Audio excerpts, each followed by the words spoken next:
Assalamualaikum warahmatullahi wabarakatuh. Kembali lagi bersama saya Indah Heda Sapitri. Baik, pada video kali ini merupakan video lanjutan pada video sebelumnya mengenai proses penjadwalan CPU. Jadi pada video ini kita akan membahas dua lagi, yaitu yang pertama ada priority, di mana priority ini terbagi menjadi dua. Jadi yang pertama kita akan membahas mengenai non-preemptive priority scheduling. Jadi setiap proses akan diberi prioritas, kemudian prioritas yang sama akan dijalankan berdasarkan first come first serve atau yang pertama kali datang. Kemudian prioritas dapat diputuskan berdasarkan persyaratan memori. Oke, jadi sini kita masih menggunakan tabel yang sama seperti video sebelumnya, yaitu pada proses penjadwalan CPU. Tapi di sini kita hanya menambah satu tabel, yaitu tabel priority. Kemudian kita akan menggambarkannya pada gen card. Di sini saya sudah membuat gambaran gen cardnya, di mana di sini pada waktu yang ke-0 P1 dengan membawa burst time 12 dan priority 2 itu masuk dan diproses. Kemudian selesai pada saat waktu yang kedua. Kemudian di sini P2 masuk dengan membawa burst time 8 dan priority 2 itu mengantri. Jadi dari 0 sampai 2 kan, jadi 12 ini masih bersisa. Jadi sisanya itu adalah 10. Jadi P1 10 dengan priority 2. Kemudian P1 10 dengan priority 2 ini selesai diproses pada saat waktu yang ketiga. Jadi pada saat waktu yang ketiga masuklah P3 dengan membawa burst time 5 dan priority 1 itu menunggu antrian atau sedang diproses. Kemudian masuklah P2 8 ini. Dan P1 yang ini masih bersisa 9. Karena dari 2 ke 3 itu kan hanya ada 1, jadi 10 dikurang 1 hasilnya 9. Kemudian P3 itu selesai pada waktu yang kelima. Jadi pada saat waktu yang kelima masuklah P4 dengan burst time 2 dan priority 1 yang ini. Kemudian P3 yang ini tadi selesai, sudah diproses. Kemudian masuklah antrian P2 P1 yang tadi, masih ikut masuk. Kemudian P3 ini selesai pada saat waktu yang ke-8, dimana untuk P4 nya itu lagi yang diproses. Kemudian P2 dan P1 masih ikut mengantri. Kemudian P4 ini selesai pada saat waktu yang ke-9. P4 selesai pada waktu yang ke-9, dimana untuk P5 dengan burst time 1 dan priority 2 masuk. Dan P4 yang ini masih bersisa 1. Jadi dari waktu ke-8 sampai 9 kan itu mempunyai proses 1 waktu. Jadi P4 yang 2 ini masih bersisa 1. Ini diproses. Kemudian P2 dan P1 masih mengantri. Kemudian P4 yang ini selesailah pada saat waktu yang ke-10, dimana P5 masuk dan P2 P1 nya ikut ngantri. Dan di sini kita akan memilih siapa yang duluan ngantri. Jadi itu yang diproses. Jadi yang duluan ngantri itu adalah P1 kan. Jadi P1 yang duluan diproses. Jadi setelah itu P1 ini selesai diproses pada saat waktu yang ke-19. Kemudian ikut mengantrilah P5 dan P2. Jadi kita sesuai dengan siapa yang mengantri terlebih dahulu. Jadi yang mengantri terlebih dahulu tadi adalah P2. Jadi P2 diproses. Pada saat waktu yang ke-27, P2 selesai diproses dan P5 masuk pengantrian. Dan pada saat waktu yang ke-27 inilah P5 diproses dan selesai pada saat waktu yang ke-28. Seperti itu. Jadi untuk waktu tunggunya P1 sama dengan 10 dikurang 3 sama dengan 7. Dimana P1 dia diproses pada saat waktu yang ke-10 dan mulai mengantri pada saat waktu yang ketiga. Jadi 10 dikurang 3 hasilnya adalah 7. Kemudian untuk P2 itu diproses pada saat waktu yang ke-19 dan dia menunggu pada saat waktu dia menunggu atau mengantri pada saat waktu yang kedua. Jadi 19 dikurang 2 hasilnya adalah 17. Kemudian untuk P3 dia tidak mengantri, dia langsung diproses, jadi P3 sama dengan 0. Untuk P4 dia diproses pada saat waktu yang ke-8 dan dia mulai mengantri pada saat waktu yang ke-5. Jadi 8 kurang 5 hasilnya adalah 3. Dan untuk P5 dia mulai diproses pada waktu yang ke-27 dan dia mulai mengantri pada saat waktu yang ke-9. Jadi 27 dikurang 9 hasilnya ada 18. Jadi jika semua ini dijumlahkan hasilnya adalah 45. Jadi bisa kita simpulkan rata-rata waktu tunggu atau AWT 45 hasil yang ini tadi 45 dibagi dengan waktu prosesnya yaitu 5. 45 dibagi 5 hasilnya ada 9 satuan waktu. Oke. Sekarang kita lanjut pada yang kedua, yaitu mengenai primitive priority scheduling. Di mana di sini masukkan proses dengan waktu kedatangan, waktu burst dan prioritasnya.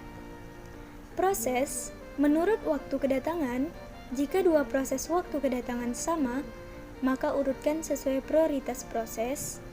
Jika dua prioritas proses sama, maka urutkan sesuai nomor proses. Oke, di sini kita masih menggunakan tabel yang sama. Kita lanjut langsung masuk pada gen card-nya. Kemudian di sini pada saat P1 mempunyai burst time 12 dengan priority 2 masuk atau diproses. Kemudian pada saat waktu yang kedua P2 dengan burst time 8 dan priority 2 masuk dan ini diproses. Jadi P1 ini selesai diproses pada saat waktu yang kedua, makanya P2 langsung masuk. Kemudian karena P1 ini menuju kedua itu kan masih ada sisa, yaitu sisanya adalah 10 dari 12 ke 10. Kemudian P2 ini selesai diproses pada saat waktu yang ketiga, masuklah P3 dengan membawa burst time 5 dan priority 1 dan dia diproses. Kemudian kan di sini kita memerlukan quantity time-nya atau quality time-nya itu 5, hanya 5. Jadi 8 ini kan masih bersisa nih, masih melampaui batas dari 5, berarti dia masih bersisa 7. Jadi 7 di sini kita tulis dan P1 ini masuk juga ke antrian. Kemudian pada saat P3 ini selesai diproses pada saat waktu yang kelima, P3 selesai diproses pada saat waktu yang kelima, masuklah P4 dengan burst time 2 dan priority 1. Kemudian P3 ini tadi dari 3 ke 5 masih bersisa 2. Jadi 5 ini masih bersisa 3, maaf. Jadi 5 ini 5 dikurang 2 hasilnya adalah 3. Jadi P3 ini masuk dengan burst time 3. Kemudian P2 dan P1 masih mengantri. Kemudian setelah itu P4 ini selesai diproses pada saat waktu yang ke-7. Kemudian P3 ini masuk, P3 masuk dan P2 P1 masih ikut mengantri. Kemudian P3 itu selesai diproses pada saat waktu yang ke-9. Masuklah P5 dengan burst time 1 dan priority 2 masuk. P2 dan P1 masih ikut mengantri. Jadi P3 yang ini tadi dari 7 ke 9 masih bersisa 1.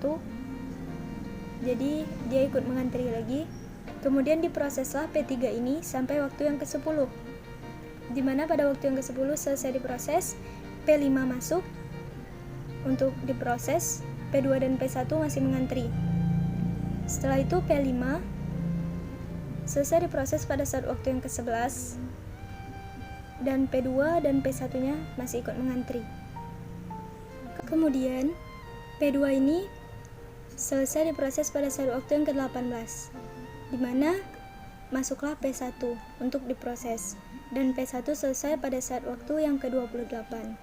Jadi untuk waktu tunggunya P1 18 dikurang 2 sama dengan 16, dimana untuk P1 itu diproses pada saat waktu yang ke-18, kemudian dia menunggu pada saat waktu yang kedua, jadi 18 kurang 2 hasilnya adalah 16.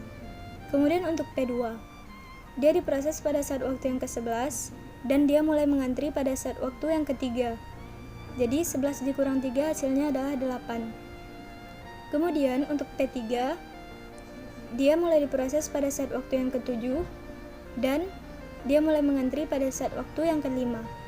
Jadi 7 kurang 5 hasilnya adalah 2, dan untuk P4 itu adalah 0 karena dia langsung diproses. Dan untuk P5 dia diproses pada saat waktu yang ke-10 dan mulai mengantri itu pada saat waktu yang ke-9. Jadi 10 dikurang 9 hasilnya adalah 1. Jadi jika dijumlahkan semua hasilnya adalah 27, di mana dapat disimpulkan bahwa rata-rata waktu tunggu atau AWT itu 27 bagi 5, sama dengan 5,4 satuan waktu. Oke, kita lanjut untuk yang selanjutnya.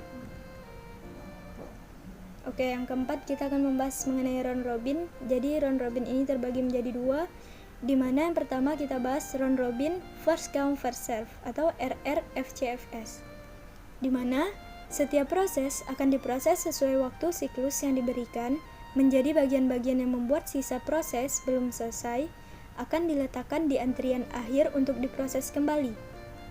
Contohnya, gambarkanlah Gantt chart dan tentukan rata-rata waktu tunggu atau AWT proses dengan round robin FCFS dengan quantum time 5. Jadi kita memerlukan quantum time 5 aja. Jadi di sini tabelnya yaitu hanya ada tabel proses dan burst time. Oke, kita lanjut pada Gantt chart. Jadi di sini pada saat waktu yang ke-0 proses 1 sampai 5 masuk. Kemudian proses satunya ini diproses sampai, karena quantum time-nya itu 5, jadi dari 0 sampai 5 itu selesai. P1-nya ini selesai. Masuklah yang antrian ini tadi, P2, P3, P4, P5. Kemudian karena 12 ini masih lebih dari 5, kan quantum time-nya kita tuh hanya 5, jadi sisanya masih 7. Jadi sisanya masih 7 dan masuk ke antrian. Masuk ke antrian, P2 diproses dan selesai pada saat waktu yang ke-10. P3 masuk sampai P1 ini. Kemudian P2-nya ini masih bersisa 3. Karena dia lewat dari 5 kan. Jadi masih bersisa 3. Kemudian P3 selesai diproses pada saat waktu yang ke-15. Masuklah antrian P4 sampai P2 ini, yang ini. Setelah itu P4 selesai diproses pada saat waktu yang ke-17. Masuklah P5 sampai P2 ini ke antrian. Selesai itu P5 selesai diproses pada saat waktu yang ke-18. P1 dan P2 mengantri.